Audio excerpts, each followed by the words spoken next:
جیسے ہی 14 اگست قریب آ رہا ہوتا ہے تو آپ نے دیکھا ہوگا کہ بچے، جوان، نوجوان لڑکے باجے بجا رہے ہوتے ہیں. تو میں نے انٹرنیٹ میں دیکھا کہ اس بارے میں شاید ابھی تک کسی، میری نالج کے مطابق ابھی تک کسی مولوی صاحب یا کسی مفتی صاحب نے کوئی فتویٰ جاری نہیں کیا کہ باجے بجانا حلال ہے کہ حرام ہے.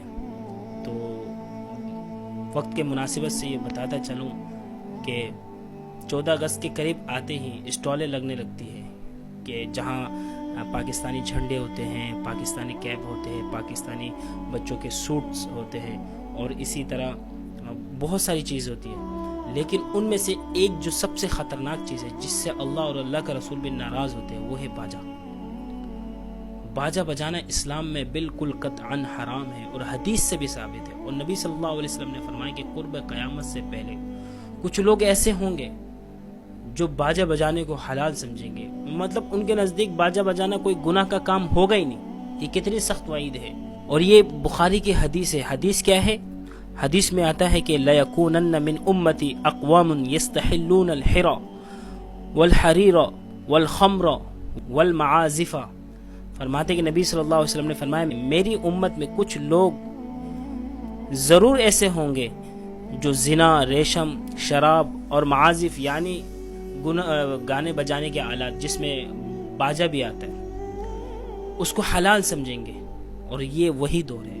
اب کوئی بچہ اگر باجا بجاتا ہے تو اس کو کوئی ملامت نہیں کرتا، کوئی اس کو روکتا ٹوکتا نہیں. کیوں؟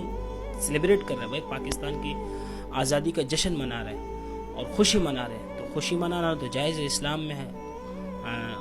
خوشی سے روکا نہیں، ٹوکا نہیں، تو بچوں کو کرنے دو.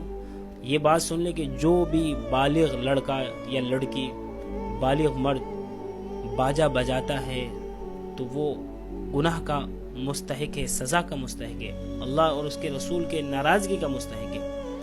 اور جو بچہ نابالغ ہے اور ان کے ماں باپ والدین بچوں کو باجے خرید کے دیتے ہیں اور وہ بچہ باجا بجاتا ہے تو گناہگار ماں باپ ہوں گے. کہ بچوں کو تو پتہ نہیں ہے. ماں باپ کو چاہیے تھا کہ وہ بچوں کو بتائے کہ بیٹے کو پیار محبت سے سمجھائے کہ بیٹا یہ جو باجا ہے ہمارے دین میں، ہمارا اسلام میں یہ حرام ہے، شریعت میں حرام ہے. تو فلہٰذا آپ پاکستان کی آزادی کو منائیں، دھوم دھام سے منائیں، لیکن اللہ اور اس کے رسول کے حکم کے مطابق. اب یہ ہوتا تھا کہ جب ہم بچپن میں مدرسے میں پڑھتے تھے تو ہمیں مدرسے والوں کی طرف سے کوئی چھٹی نہیں ملتی تھی 14 اگست میں. کیوں؟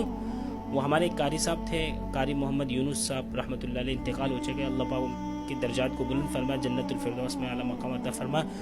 ایک دن 14 اگست کا دن تھا، ہم سبق پڑھ رہے تھے، میں حفظ کر رہا تھا تو سبق پڑھ رہے تھے. تو 14 اگست کا دن تک لوگ تو خوشیاں منا رہے تھے، جگہ جگہ ریلی لوگ نکال رہے تھے اور لوگ گھومنے جا رہے تھے ادھر ادھر، بڑا ہلا گلا تھا. تو ہمارے جو قاری صاحب تھے انہوں نے ایک بات ہم سے کہی جو دل پہ جا کے لگی. انہوں نے یہ بات کہی کہ دیکھو پاکستان آزاد کیوں ہوا؟ قرآن کے لیے، حدیث رسول کے لیے، اللہ اور اس کے رسول کے نام پہ پاکستان بنا، کلمے کی بنیاد پہ پاکستان بنا. اور پاکستان کا مقصد کیا ہے؟ لا الہ الا اللہ. اور یہاں پر اللہ کا فرمان، رسول کی اطاعت اور قرآن حدیث کا حکم ہوگا اور اس کے مطابق زندگی ہم گزاریں گے. تو ہم جو قرآن پڑھ رہے ہیں تو عین شریعت کے مطابق ہم 14 اگست منا رہے ہیں، بلکہ ہم دوسرے لوگوں کے بنسبت ہم سچے پاکستانی ہیں. کیونکہ خوشی تب قابل و قبول ہے جب اللہ اور اس کے رسول کے حکم کے مطابق ہو. اور ہم اللہ اور اس کے رسول کے حکم کے مطابق آج مدرسے میں ہیں، قرآن کی تلاوت کر رہے ہیں، اور اس قرآن کی تلاوت کے ایصال ثواب ان مرحومین کے لیے کریں گے جنہوں نے اس پاکستان کے آزادی کے لیے اپنا خون بہایا، اپنی جانوں کے نذرانے پیش کیے. تو ہم یہ قرآن شریف پڑھ کر ان کے لیے، ان کے جانوں کے لیے ایصال ثواب کریں گے. تو کتنی بڑی بات. تو ہمیں بھی چاہیے کہ ہم پاکستان 14 اگست کے دن ہم خوشی منائیں، لیکن خوشی کا ایک دائرہ کار ہے، ایک طریقہ ہے کہ ہم خوشی مناتے مناتے ایسا تو نہیں کہ ہم اللہ اور رسول کو ناراض کر بیٹھے. یہ جو ہم طریقہ اپنا رہے، باجا بجا رہے، ڈانس ہو رہا ہے، گانا چل رہا ہے، اور شراب بھی چل رہا ہے، شباب بھی چل رہا ہے، اور یعنی بھی چل رہی ہے. تو یہ ساری چیزیں کیا ہے؟ مرد عورت ایک ساتھ موج مستی کر رہے ہیں. تو یہ ساری چیزیں کیا ہے؟ اللہ اور رسول کی ناراضگی کا سبب ہے.